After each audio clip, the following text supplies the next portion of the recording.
Good morning बच्चों। तो topic हम पढ़ रहे हैं सोल प्रोप्राइटरशिप फर्म, एकल स्वामित्व फर्मों की क्या क्या एकल स्वामित्व फर्मों के क्या क्या लाभ हैं, कौन कौन से इसके लाभ हैं, एकल स्वामित्व जो व्यवसाय है उससे किन किन लाभों की प्राप्ति होती है, एकल स्वामित्व व्यवसाय में क्या लाभ है।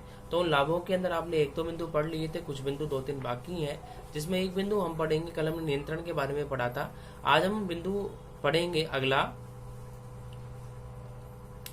कि निर्णय के बारे में, डिसीजन के बारे में, कि एकल स्वामित्व व्यवसाय का जो निर्णय है वो बहुत सरल होता है, बहुत आसान होता है। एकल स्वामित्व व्यवसाय में आसानी से जल्दी ही शीघ्र निर्णय, क्विक डिसीजंस लिए जा सकते हैं। तो एकल स्वामित्व व्यवसाय में जो एकल स्वामित्व व्यवसाय है उसके लिए अगला बिंदु क्या आता है, शीघ्र निर्णय का आता है कि एकल स्वामित्व व्यवसाय का लाभ यह है कि इसमें आसानी से जल्दी निर्णय लिए जा सकते हैं। निर्णय लेने में कोई कठिनाई और समस्या नहीं होती है, निर्णय लेना आसान होता है क्योंकि किसी दूसरे व्यक्ति से पूछने की आवश्यकता नहीं होती, किसी दूसरे व्यक्ति से पूछने की आवश्यकता नहीं होती। इसको शीघ्र निर्णय के लाभ के नाम से जानते हैं। एक बिंदु आपने पढ़ा नियंत्रण के बारे में कि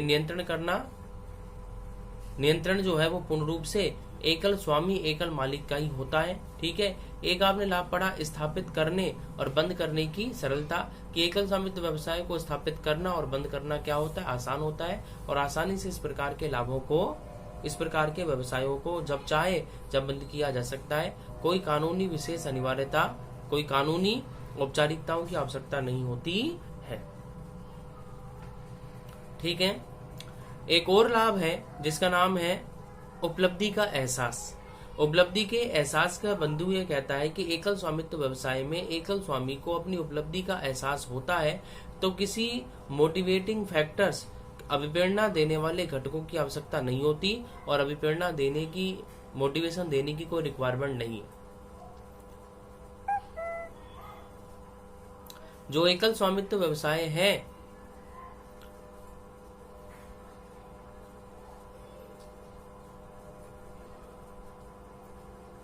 उसमें एकल स्वामी ही सब कुछ करने वाला होता है, वही संपूर्ण लाभों को प्राप्त करता है, तो वही संपूर्ण हानियों को वहन करता है। अब जब सारे लाभ ही वही प्राप्त करता है तो संपूर्ण लाभों को उसी के माध्यम से प्राप्त करने के कारण उसे अपनी उपलब्धि के बारे में एहसास और पता होता है।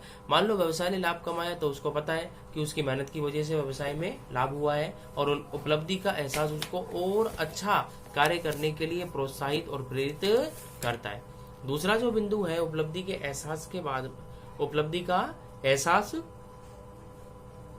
उसे और मेहनत और उसे और कार्य करने की प्रेरणा देता है।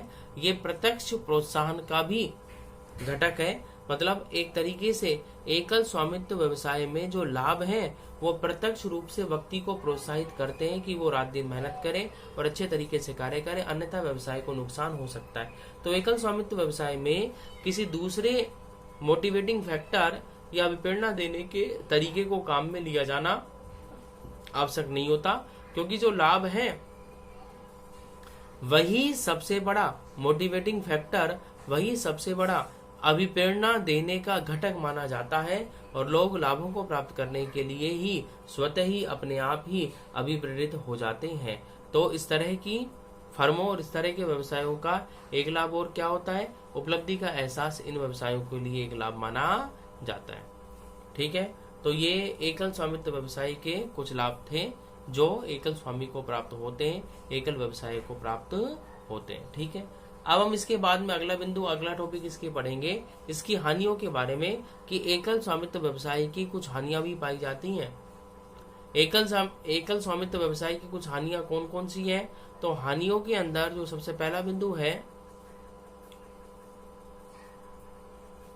एकल स्वामित्व व्यवसाय की हानियों में सबसे पहला बिंदु हम ले सकते हैं असीमित दायित्व, कि एकल स्वामित्व व्यवसाय का सबसे बड़ी हानि और सबसे बड़ा दोष यही है कि उसका जो दायित्व है वो किस प्रकार का पाया जाता है, असीमित प्रकार का पाया जाता है। दायित्व कैसा होता है? दायित्व असीमित होता है, असीमित होता है। अब असीमित दायित्व होने से उसे अपने व्यवसाय में, असीमित प्रकार के दायित्व होने से उसे अगर व्यवसाय की संपत्तियां व्यवसाय के ऋणों को चुकाने के लिए पर्याप्त नहीं है तो उसे ऐसी दशा में अपनी व्यक्तिगत निजी संपत्तियों का भी इस्तेमाल करना पड़ सकता है। तो नुकसान ज्यादा होने की संभावना पाई जाती है।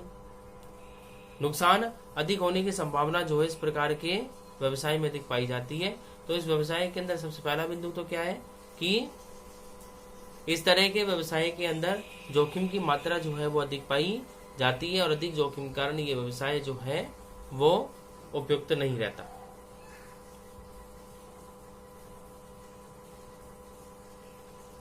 ठीक है बच्चों, दूसरा जो बिंदु है कि और क्या और इसको क्या हानि है। भाई पहली हानि तो हमने पढ़ ली। पहला जो बिंदु हानि का है वो तो हमारे समझ में आ गया होगा कि एकल स्वामित्व व्यवसाय की फर्स्ट नंबर सबसे पहली हानि क्या है। सबसे पहली हानि जो है एकल स्वामित्व व्यवसाय की वो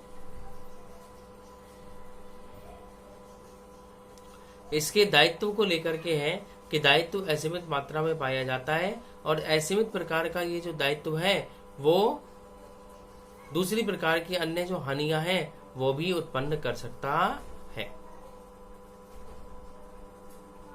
ठीक है, तो पहली हानि क्या हुई एकल स्वामित्व व्यवसाय की। एकल स्वामित्व व्यवसाय की सबसे पहली हानि हुई असीमित दायित्व का। ठीक है, दूसरा बिंदु क्या कहता है, तो एकल स्वामी का दायित्व कैसा हो गया। एकल स्वामी का दायित्व असीमित प्रकार का हो गया। ठीक है, दूसरा जो बिंदु है वो क्या कहता है,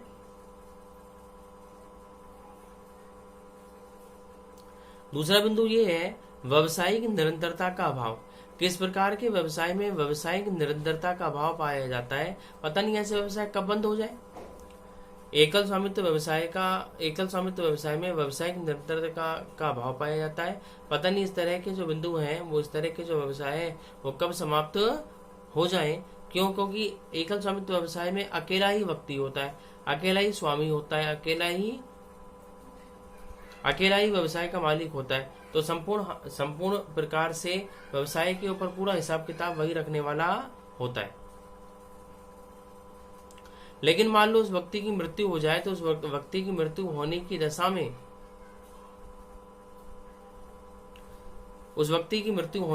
में इस प्रकार के जो व्यवसाय हैं वो स्वतः ही और जल्दी ही क्या हो जाते हैं, बंद हो जाते हैं। शीघ्र ही इस प्रकार के व्यवसायों की समाप्ति हो जाती है।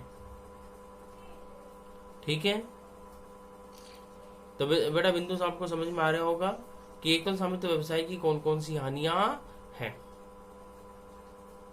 पहला, नियंत्रण अनिश्चित प्रकार का होता है।